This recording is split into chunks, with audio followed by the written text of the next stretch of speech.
Governor ബില്ലുകൾ 6 മാസത്തോളം തടഞ്ഞു വെക്കുന്നത് ന്യായീകരിക്കാൻ കഴിയില്ലെന്ന് ചീഫ് ജസ്റ്റിസ്. ഒരു ഭരണഘടനാ സ്ഥാപനം ചുമതല നിർവഹിക്കുന്നില്ലെങ്കിൽ മറ്റൊരു ഭരണഘടനാ സ്ഥാപനത്തിന് നിർദ്ദേശം നൽകാൻ കഴിയില്ല എന്ന് കേന്ദ്ര സർക്കാർ പറഞ്ഞിരിക്കുന്നു. ഗവർണർ കേന്ദ്രത്തിനും സംസ്ഥാനങ്ങൾക്കും ഇടയിലുള്ള സുപ്രധാന കണ്ണിയാണെന്നും ചീഫ് ജസ്റ്റിസ് വ്യക്തമാക്കിയിരിക്കുന്നു. ഇപ്പോൾ രാഷ്ട്രപതിയുടെ റഫറൻസിന്മേൽ വാദം തുടരുകയാണ്. വിവരങ്ങളുമായി ഇപ്പോൾ സിബി ജോസഫ് ചേരുകയാണ്. സിബി, കഴിഞ്ഞ ദിവസങ്ങളിലൊക്കെ തന്നെ സുപ്രീം കോടതി ഇക്കാര്യത്തിൽ നിലപാട് വ്യക്തമാക്കിയിരുന്നു.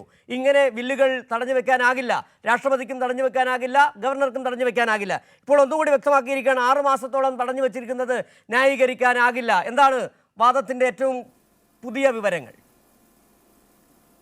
സിജു, രാഷ്ട്രപതിയുടെ റഫറൻസിൽ ഇപ്പോഴും വാദം തുടരുകയാണ്. ഇതിൽ പ്രധാനമായും ഈ രാഷ്ട്രപതിയുടെ റഫറൻസിനെ അനുകൂലിക്കുന്ന കേന്ദ്ര സർക്കാരിൻ്റെ വാദമാണ് പുരോഗമിക്കുന്നത്.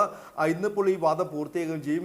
ഇന്നിപ്പോൾ കേന്ദ്ര സർക്കാർ വീണ്ടും ആവർത്തിക്കുന്ന, അല്ലെങ്കിൽ തുഷാർ മേത്ത, കേന്ദ്ര സർക്കാരിന് വേണ്ടി ഹാജരാകുന്ന തുഷാർ മേത്ത വാദിക്കുന്നത് ഇതിൽ പ്രധാനമായും ഈ രാഷ്ട്രപതിയുടെ, അല്ലെങ്കിൽ രാഷ്ട്രപതിക്കും ഗവർണർക്കും ഭരണഘടനയുടെ അനുച്ഛേദം 200 പ്രകാരം വിവേചന അധികാരമുണ്ട്. ഈ ബില്ലുകൾ തടഞ്ഞു വയ്ക്കാനും ബില്ലുകളിൽ തീരുമാനമെടുക്കാനും വിവേചന അധികാരമുണ്ട് എന്ന കാര്യത്തിലാണ് വാദം വിശദമായി പുരോഗമിക്കുന്നത്. അപ്പോഴാണ് ഇത്തരത്തിൽ ഒരു 6 മാസത്തോളം ഒരു സംസ്ഥാന നിയമസഭ പാസാക്കിയ ബില്ലുകൾ തടഞ്ഞു വയ്ക്കുന്നത് ന്യായീകരിക്കാൻ കഴിയില്ല എന്ന് ഇപ്പോൾ ചീഫ് ജസ്റ്റിസ് അധ്യക്ഷനായ 5-അംഗ ഭരണഘടനാ ബെഞ്ച് വ്യക്തമാക്കിയിരിക്കുന്നത്. മാത്രമല്ല, ഇത്തരത്തിൽ ഈ 6 മാസത്തോളം ബില്ലുകൾ തടഞ്ഞു വയ്ക്കുന്നത് എന്ത് ന്യായമാണ് ഉള്ളതെന്നും ചീഫ് ജസ്റ്റിസ് ചോദിക്കുകയും ചെയ്യുന്നു. അതേസമയം തന്നെ പ്രധാനമായും കേന്ദ്ര സർക്കാരിന് വേണ്ടി ഹാജരാകുന്ന ഈ തുഷാർ മേത്ത, സോളിസിറ്റർ ജനറൽ പ്രധാനമായും പറയുന്നത് ഒരു ഭരണഘടനാ സ്ഥാപനം ചുമതല നിർവഹിക്കുന്നതിൽ മറ്റൊരു ഭരണഘടനാ സ്ഥാപനത്തിന് ഇതിൽ ഇടപെടാൻ കഴിയില്ല എന്നൊരു വാദമാണ് മുന്നോട്ട് വയ്ക്കുന്നത്.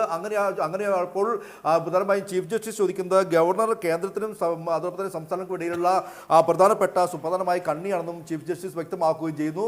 കൂടാതെ ഇത്തരത്തിൽ ഈ ബില്ലുകൾ തടഞ്ഞു വയ്ക്കുന്നതും ഇതെല്ലാം തന്നെയും വിവേചന അധികാരമല്ല, മാത്രമല്ല ഗവർണർക്ക് ഇതിൽ സംസ്ഥാന സർക്കാരിൻ്റെ നിയമോപദേശത്തിനനുസരിച്ച് പ്രവർത്തിക്കേണ്ട ഒരു ഭരണഘടനാ സ്ഥാപനമാണെന്നും നേരത്തെയും സുപ്രീം കോടതി ചീഫ് ജസ്റ്റിസ് അടക്കം വ്യക്തമാക്കുകയും ചെയ്തിരുന്നു. ഇപ്പോഴും ഇതിൽ വാദം പുരോഗമിച്ചുകൊണ്ടിരിക്കുകയാണ്. പ്രധാനമായും ഈ കേന്ദ്ര സർക്കാരും രാഷ്ട്രപതിയും, അല്ലെങ്കിൽ സോളിസിറ്റർ ജനറൽ അടക്കമെല്ലാതിനെയും വാദിക്കുന്നത് ഭരണഘടനയുടെ 200 അനുച്ഛേദ പ്രകാരം തങ്ങൾക്ക് ഈ ഒരു ബില്ലിന്മേൽ തീരുമാനമെടുക്കാനും സമയപരിധി നീട്ടിവെക്കാനുമുള്ള ഒരു അധികാരം ഉണ്ട് എന്നുള്ളതാണ്. എന്നാൽ അത്തരത്തിൽ വിവേചന അധികാരമുള്ളപ്പോൾ അത് സുപ്രീം കോടതിയിൽ പല കേസുകളായി പല സംസ്ഥാനങ്ങളിൽ നിന്നും വരുന്ന ഒരു ഘട്ടം ഉണ്ടാകുന്നു. മാത്രമല്ല, ബില്ലുകൾ ഇത്തരത്തിൽ തടഞ്ഞു വെക്കുന്നത് ശരിയല്ല എന്ന നിലപാട് വീണ്ടും ആവർത്തിക്കുകയും ചെയ്തു. ഇത് തന്നെയാണ് ഇന്നും ഈ ഒരു വാദത്തിനിടെ ആവർത്തിക്കുന്നത്. ഇന്നും കേന്ദ്ര സർക്കാരിൻ്റെ വാദം കൂടി ഉണ്ടാകും. അടുത്ത ദിവസമായിരിക്കും പിന്നീട് ഈ ഇതിനെ അനുകൂലിക്കുന്നവരുടെ എതിർക്കുന്നവരുടെ ഒരു വാദം ഉണ്ടാവുക. ഇപ്പോൾ രാഷ്ട്രപതി റഫറൻസ്മേൽ ഇപ്പോഴും വാദം പുരോഗമിക്കുകയാണ്. സോളിസിറ്റർ ജനറലാണ് ഈ വാദവുമായി മുന്നോട്ട് പോകുന്നത്. കേന്ദ്ര സർക്കാരും രാഷ്ട്രപതിയും പൂർണ്ണമായും തങ്ങൾക്ക് വിവേചന അധികാരമുണ്ടെന്ന നിലപാടിൽ ഉറച്ചു നിൽക്കുന്നു. അതേസമയം തന്നെ ഇതിനെ ന്യായീകരിക്കാൻ കഴിയില്ല എന്ന നിലപാടാണ് ഇപ്പോൾ 5-അംഗ ഭരണഘടനാ ബെഞ്ച് ഇപ്പോൾ വാക്കാൽ നിരീക്ഷിക്കുന്നത്. ശരി, സിബി ജോസഫാണ് ദില്ലിയിൽ നിന്നുള്ള വിവരങ്ങൾ നൽകിയത്.